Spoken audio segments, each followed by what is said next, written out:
ओम नमः शिवाय। आज सोमवार के दिन आइए सुनते हैं शिव के अर्धनारीश्वर रूप की कथा।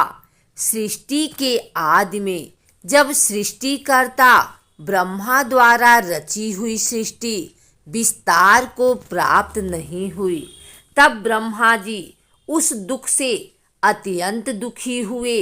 उसी समय आकाशवाणी हुई, ब्रह्मा अब मैथुनी सृष्टि करो। उस आकाशवाणी को सुनकर ब्रह्मा जी ने मैथुनी सृष्टि करने का विचार किया, परंतु ब्रह्मा की असमर्थता यह थी कि उस समय तक भगवान महेश्वर द्वारा नारी कुल प्रकट ही नहीं हुआ था। इसलिए ब्रह्मा जी विचार करने के बाद भी मैथुनी सृष्टि न कर सके। ब्रह्मा जी ने सोचा कि भगवान शिव की कृपा के बिना मैथुनी सृष्टि नहीं हो सकती और उनकी कृपा प्राप्त करने का प्रमुख साधन उनकी तपस्या ही है। ऐसा सोचकर वे भगवान शिव की तपस्या करने के लिए प्रवृत्त हुए। उस समय ब्रह्मा जी शिव सहित परमेश्वर शंकर का प्रेम सहित ध्यान करते हुए घोर तप करने लगे। ब्रह्मा के उस तीव्र तप से शिव जी प्रसन्न हो गए। फिर कष्टहारी शंभु सच्चिदानंद की कामदा मूर्ति में प्रविष्ट होकर अर्धनारीश्वर रूप में ब्रह्मा के समक्ष प्रकट हुए। उन देवाधिदेव भगवान शिव को पराशक्ति शिवा के साथ इस शरीर में प्रकट हुए देखकर ब्रह्मा ने भूमि पर दंड की भांति लेटकर उन्हें प्रणाम किया। तदंतर विश्वकर्मा महेश्वर ने परम प्रसन्न होकर मेघ की सी गंभीर वाणी में उनसे कहा, वत्स, मुझे तुम्हारा संपूर्ण मनोरथ पूर्णतया ज्ञात है।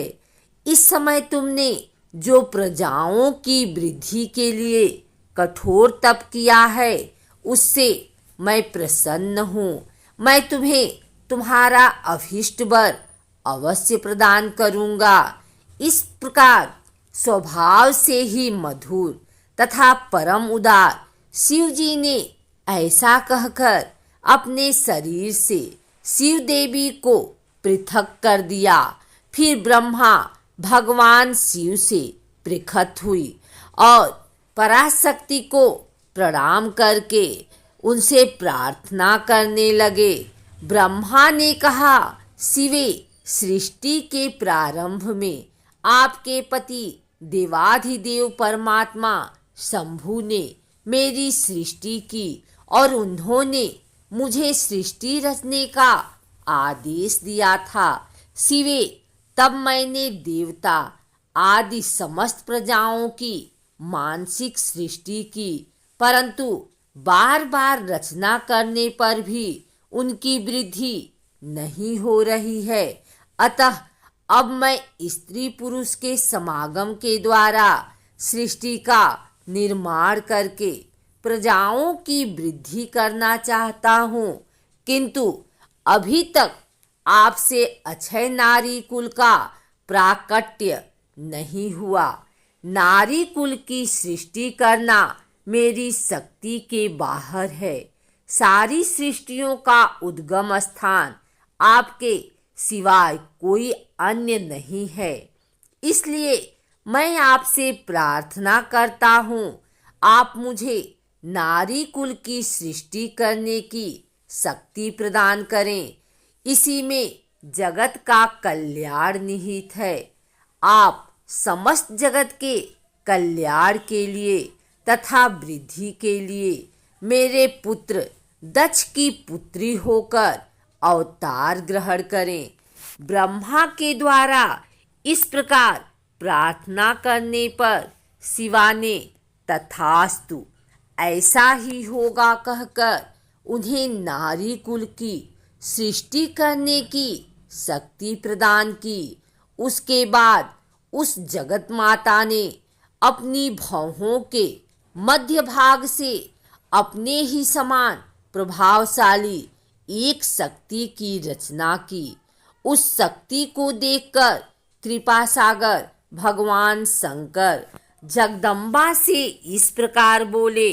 शिव जी ने कहा, देवी, ब्रह्मा ने कठोर तपस्या से तुम्हारी आराधना की है, अतः उन पर प्रसन्न हो जाओ और उनका संपूर्ण मनोरथ पूर्ण करो। भगवान शंकर के आदेश को शिव देवी ने सिर झुकाकर स्वीकार किया और ब्रह्मा के कथनानुसार दक्ष की पुत्री होने का वचन दिया। इस प्रकार शिवा देवी ब्रह्मा को सृष्टि रचना की अनुपम शक्ति प्रदान करके शंभु के शरीर में प्रविष्ट हो गई। तदंतर भगवान शंकर भी तुरंत अंतर ध्यान हो गए। तभी से इस लोक में स्त्री भाग की कल्पना हुई और मैथुनी सृष्टि प्रारंभ हुई। भगवान अर्धनारीश्वर से मैथुनी सृष्टि की शक्ति प्राप्त कर जब ब्रह्मा जी ने सृष्टि की कल्पना की, तब उनका शरीर दो भागों में विभक्त हो गया। आधे शरीर से एक परम रूपवती स्त्री प्रकट हुई और आधे से एक पुरुष उत्पन्न हुआ। उस जोड़े में जो पुरुष था वह स्वयंभू मनु के नाम से प्रसिद्ध हुआ और स्त्री सतरूपा के नाम से प्रसिद्ध हुई। स्वयंभू मनु उच्च कोटि के साधक हुए तथा सतरूपा योगिनी और तपस्विनी हुई। मनु ने वैवाहिक विधि से अत्यंत सुंदरी सतरूपा का पाणिग्रहण किया और उससे वे मैथुन जनित सृष्टि उत्पन्न करने लगे। उन्होंने सतरूपा के द्वारा प्रियव्रत और उत्तानपाद नामक 2 पुत्र और 3 कन्याएं उत्पन्न की।